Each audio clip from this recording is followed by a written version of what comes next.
Since I was a kid, I've had a terrible rote memory. And I didn't like following instructions. I was no good at following instructions. But I loved to figure out how things worked for myself. When I was 12, I hated school, but I fell in love with trading the markets. I caddied at the time, earned about $5 a bag, and I took my caddying money and I put it in the stock market. And that was just because the stock market was hot at the time. And the first company I bought was a company by the name of Northeast Airlines. Northeast Airlines was the only company I heard of that was selling for less than $5 a share. And I figured I could buy more shares, and if it went up, I'd make more money. So that was a dumb strategy, right? But I tripled my money. I tripled my money because I got lucky. The company was about to go bankrupt, but some other company acquired it, and I tripled my money. And I was hooked. And I thought, this game is easy. With time, I learned this game is anything but easy. In order to be an effective investor, one has to bet against the consensus and be right. And it's not easy to bet against the consensus and be right. One has to bet against the consensus and be right because the consensus is built into the price. And in order to be an entrepreneur, a successful entrepreneur, one has to bet against the consensus and be right. I had to be an entrepreneur and an investor, and what goes along with that is making a lot of painful mistakes. So I made a lot of painful mistakes, and with time, my attitude about those mistakes began to change. I began to think of them as puzzles, that if I could solve the puzzles, they would give me gems. And the puzzles were, what would I do differently in the future so I wouldn't make that painful mistake? And the gems were principles that I would then write down so I would remember them that would help me in the future. And because I wrote them down so clearly, I could then eventually discovered I could then embed them into algorithms. And those algorithms would be embedded in computers, and the computers would make decisions along with me. And so in parallel, we would make these decisions. And I could see how those decisions then compared with my own decisions, and I could see that those decisions were a lot better. And that was because the computer could make decisions much faster, it could process a lot more information, and it can process decisions much more less emotionally. So it radically improved my decision making.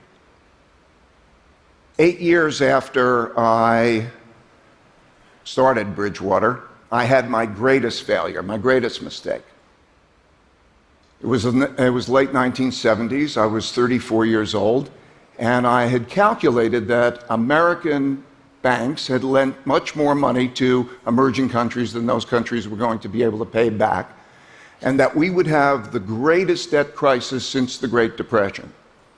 And with it, an economic crisis and a big bear market in stocks. It was a controversial view at the time. People thought it was kind of a crazy point of view. But in August 1982, Mexico defaulted on its debt, and a number of other countries followed, and we had the greatest debt crisis since the Great Depression. And because I had anticipated that, I was asked to testify to Congress and appear on Wall Street Week, which was the show of the time.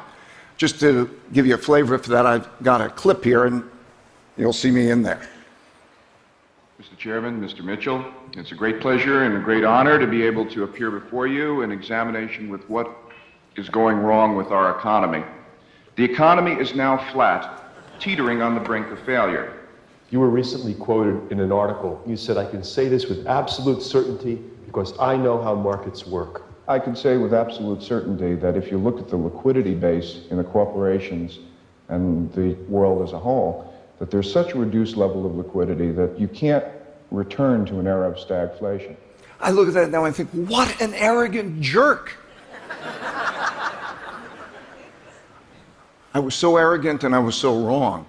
I mean, while the debt crisis happened, the stock market and the economy went up rather than going down, and I lost so much money for myself and for my clients that I had to shut down my operation, pretty much. I had to let almost everybody go. These were like extended family, and it was heartbreaking. And I had lost so much money that I had to borrow $4,000 from my dad to help to pay my family bills. It was one of the most painful experiences of my life, but it turned out to be one of the greatest experiences of my life because it changed my attitude about decision making. Rather than thinking I'm right, I started to ask myself, how do I know I'm right? I gained a humility that I needed in order to balance with my audacity. I wanted to find the smartest people who would disagree with me to try to understand their perspective or to have them stress test my perspective. I wanted to make an idea meritocracy. In other words, not an autocracy in which I would lead and others would follow, and not a democracy in which everybody's points of view were equally valued, but I wanted to have an idea meritocracy in which the best ideas would win out. And in order to do that, I realized that we would need radical truthfulness and radical transparency. What I mean by radical truthfulness and radical transparency is people needed to say what they really believed and to see everything. I mean, we literally tape almost all conversations and let everybody see everything, because if we didn't do that, we couldn't really have an idea meritocracy. In order to have an idea meritocracy, we have to let people speak and say what they want. Just to give you an example, this is an email from Jim Haskell, who somebody who works for me, and this was available to everybody in the company. Ray, you deserve a D- for your performance today in the meeting. You did not prepare it all well because there is no way you could have been that disorganized. Isn't that great? That's great. It's great because, first of all, I needed feedback like that. I need feedback like that. And it's great because if I don't let Jim and people like Jim to express their points of view, our relationship wouldn't be the same. And if I didn't make that public for everybody to see, we wouldn't have an idea meritocracy. So for the last 25 years, that's how we've been operating. We've been operating with this radical transparency and then collecting these principles, largely from making mistakes, and then embedding those principles into algorithms. And then those algorithms we're following the algorithms in parallel with our thinking. That has been how we've run the investment business, and it's how we also deal with the people management.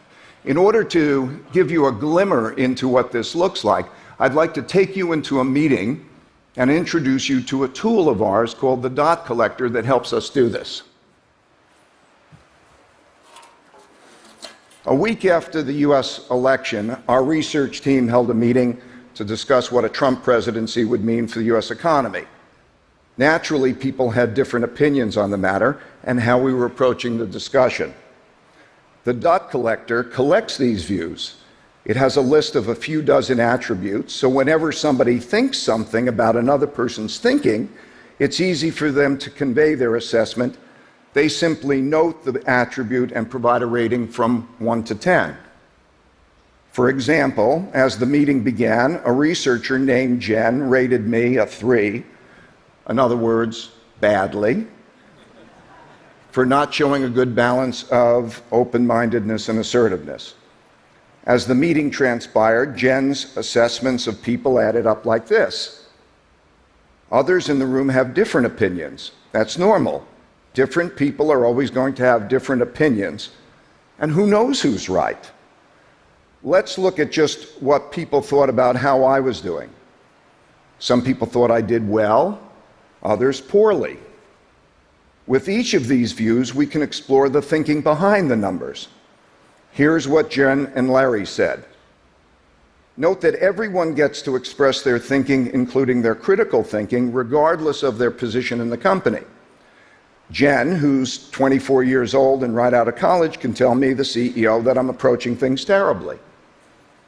This tool helps people both express their opinions and then separate themselves from their opinions to see things from a higher level.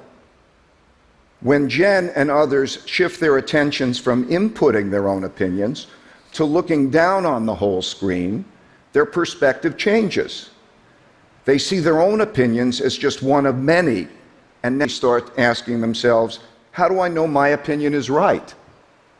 That shift in perspective is like going from seeing in one dimension to seeing in multiple dimensions.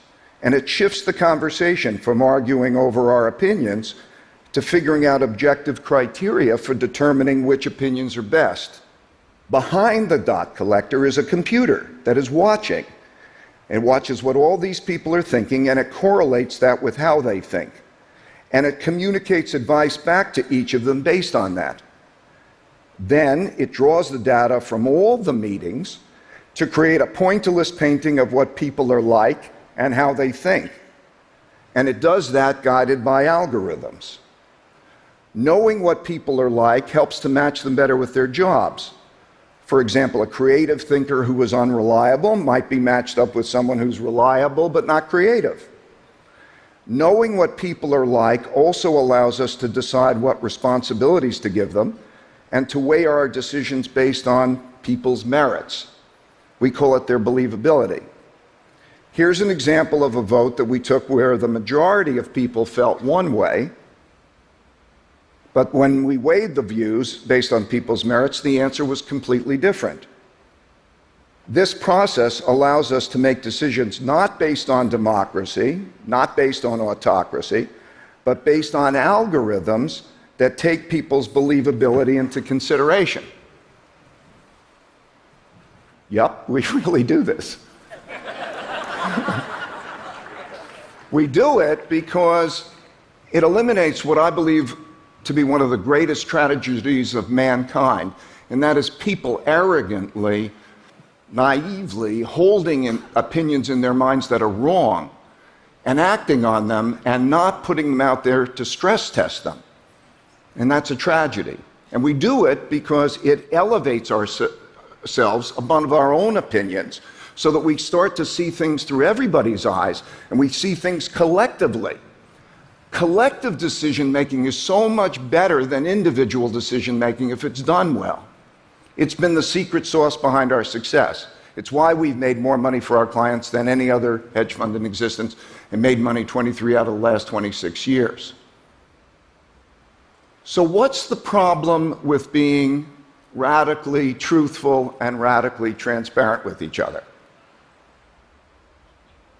People say it's emotionally difficult. Critics say it's a formula for a brutal work environment. Neuroscientists tell me it has to do with how our brains are pre-wired. There's a part of our brain that would like to know our mistakes and like to look at our weaknesses so we could do better. I'm told that that's the prefrontal cortex. And then there's a part of our brain which views all of this as attacks. I'm told that that's the amygdala. In other words, there are two yous inside you.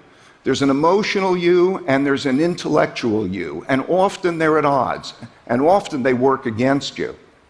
It's been our experience that we can win this battle. We win it as a group. It takes about 18 months typically to find that most people prefer operating this way with this radical transparency than to be operating in a more opaque environment.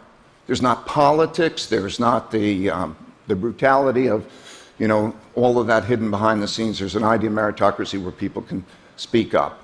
And that's been great. It's given us more effective work and it's given us more effective relationships. But it's not for everybody. We found something like 25 or 30% of the population it's just not for. And by the way, when I say radical transparency, I'm not saying transparency about everything. I mean, you don't have to tell somebody that their bald spot is growing or their baby's ugly. I'm just talking about the important things. So,